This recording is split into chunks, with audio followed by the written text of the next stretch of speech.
guys, welcome back to Ma Pop Sports. This is Grandy. If this is your first time here, welcome. Thank you for checking out the channel, checking out this video. If you guys are returning, welcome back, guys. Hopefully everybody's having a good week. Myself has been pretty busy, just kind of prepping, getting everything ready for my trip to Iowa for the card show. On top of that, I've been really listing hard on my two eBay stores and everything. Yeah, links in the description. Check that out, guys. Feel free to make an offer. Every little bit helps me and my family. And just kids' activities, guys. So just kind of really trugging along pretty much on that. But today, definitely wanted to do a quick video. This was just kind of something I was just kind of thinking about last night while I was actually just kind of packaging, doing orders and everything like that. And it's profitability. Sports cars, as you guys know, if you do it correctly, selling it, flipping it, whatever, reselling, things like that, there is a profit margin. It is profitable. However, a lot of people get into a rut. And then on top of that, a lot of people follow those social medias, whether it's on Instagram, YouTube, a lot of influencers kind of show you, that you can 2x, 10x times, on specific cards. However, that's not always reality, guys. So this is the thing about sports cars and profitability, and if it's profitable, things like that. Unlike like a retail store, you can't, at a retail store, if you go to like a Target, a Walmart, a Costco, any stores like that, you go and buy specific items. Whatever they price that item is what you pay. You don't technically negotiate as we do in sports cars world, right? And the reason being is a lot of those businesses, those companies who, have those products already have a built-in expense, whether the cost of manufacturing the product and then also advertising, marketing, and then just any fees and stuff. So if they're selling an item for like $50, it covers all their expenses, it covers all that stuff already, and then they have a net profit margin after that, right? Sports cars, on the other hand, doesn't work that way. We don't have a pricing. Our pricing is literally goes off of freaking eBay last sold comps. And then on top of that, people want to negotiate the best, lowest price possible, right? So how do you become profitable? And this is my thing. So at the end of the day, to me, it is a numbers game, guys. So the more inventory, the more options, the more the opportunity you have to sell, obviously the more profitable margins that you could gain or have. So it's just having a vast variety. So having one or two cars that you put all your eggs in a basket into that one or two cars or five cars or whatever, it's going to be hard because then you're going to want to maximize your profit, obviously, right? When you're trying to sell them. And sometimes you're not going to be able to move it. It's not going to be as liquid. It sucks, okay, at the end of the day. So you're not going to make any profit margin if you don't sell the item. So my thing is, I feel like, number one, a big thing is a numbers game. The more inventory, the more options you have, the better opportunity you have to make a sale, because different people want different things. They collect different things, and they want to buy different types of cars, things like that. So I'm trying to expand in regards to the amount of sports that I have on my inventory and everything, so I can maximize my profitable sales and everything like that on that end. So, and another thing I feel like huge that determines your profit margin is honestly your inventory. When you're sourcing and everything, that's going to be critical for you to be profitable. Obviously, you have to have good sources that has good inventory, that's liquid, and then also that you can do it and they can give it to you, in a bulk lot if you're looking to do that at a decent price margin, so that when you do break it up, you can get a good profit margin. And then my thing, this is the key. I feel like I try to tell everybody who looking to flip cars as a side hustle, or possibly even get into this full time. This is what I tell them: when you're purchasing a lot, when you're purchasing cards, right? Whether you buy 10 cards, whether you're buying 10,000 cards, I always tell them, whatever you pay for that lot, your expectation should be, not saying it will be, it should be that 10% of that lot. So if you bought 10 cards, one of those cards, okay, 10% should be able to get you back what you invested in that entire lot. Hopefully within the next 30 to 60 days is my goal, so that you can recuperate all your money that you invested into that lot inventory. Everything else, the rest of the 90% is gravy. Now, I'm not saying it's always going to work out that way, but that should be a goal. So when I purchase a lot, this is how I do it. So, and remember, this is just my personal experience. Take it for what it is, guys. Everybody does it differently. But when I buy a lot, my expectation when I'm comping stuff out, when I'm going to make an offer and buy it a lot, I'm going to keep in my mind 10% of this lot better be liquid within the next 30 to 60 days, and that 10% better be able to bring back at least close to 100% of what I paid for the entire lot. Everything else could take their time. Everything else is just gravy, and that's how I look at it.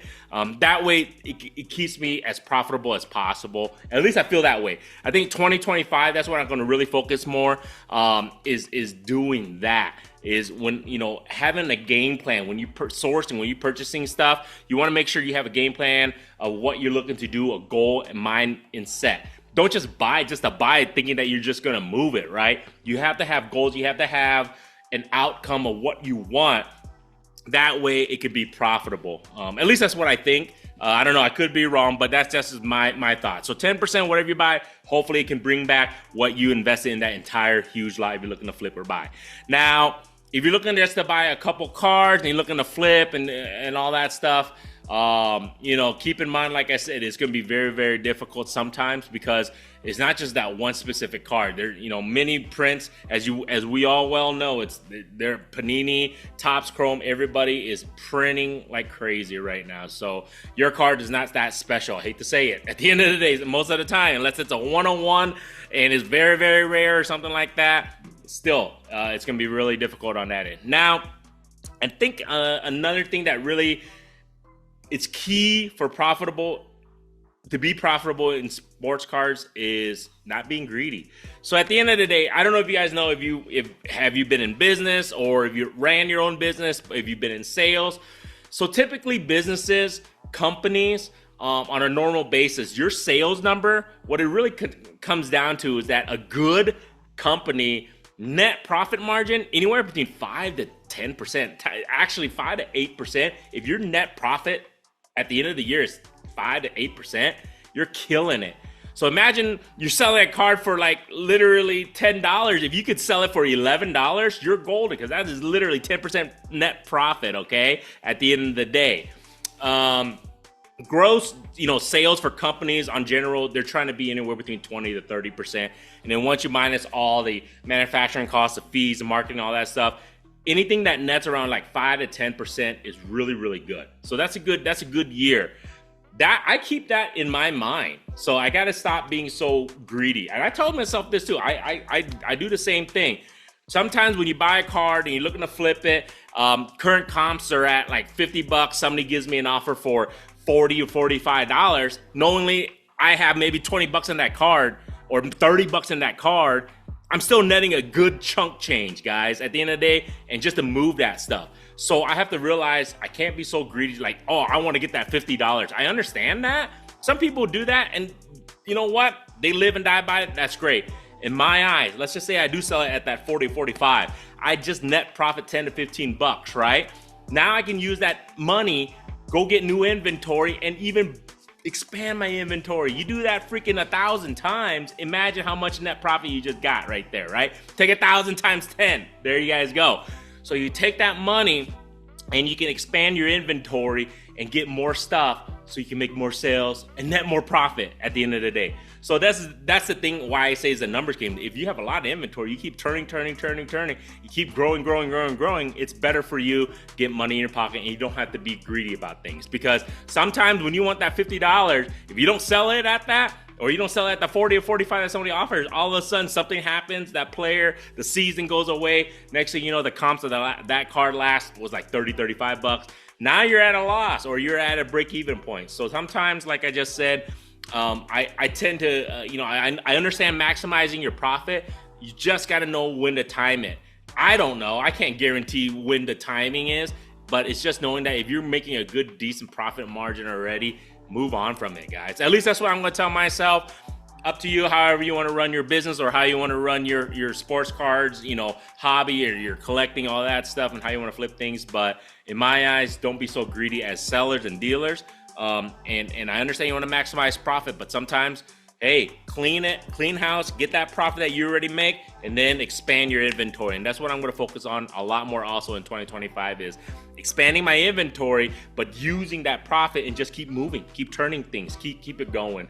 And hopefully, like I said, at the end of the day, I'll be able to do more sales and more profit at the end of the day. So that's our end game goal, is to be as profitable as possible. But keep in mind, like I just said, it's a weird industry because there is no set pricing on any specific cars. It's just, it goes by what you value it at and what the buyer values it at, and then it goes off of what the last auction sale, which is, to me, I don't like that, but that's what we have here. And if you don't like it, you don't have to be in this hobby. I tell myself that, and I tell people that all day. If you don't like it, you don't have to collect. You don't have to buy that car. You can move on. It's cut dry as that. So other than that, man, it's, my thoughts is just to keep moving, keep grinding, keep listing, keep selling, keep negotiating. At the end of the day, it all comes to fruition, and hopefully it can be as profitable as possible.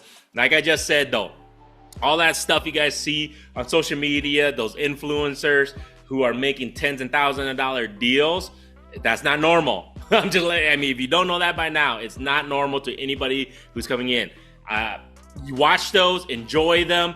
They're entertainment purposes, but they don't show you all the stuff that they end up losing a tons of money. So I don't want people to feel that they have to make a 10x on this car or else they're a failure. No, you're not. If you can get, like I just said, 10% profit, net profit, you're golden, man, and just keep turning it. And that's what I would recommend you doing, especially if you're trying to make this as a living or make this full time, is that you just can't be greedy, and you just got to keep working your butts off, and hopefully it pays out. So other than that, man, appreciate you guys. If you guys like this stuff, feel free to subscribe. If you haven't subscribed, still appreciate you guys watching the video all the way through.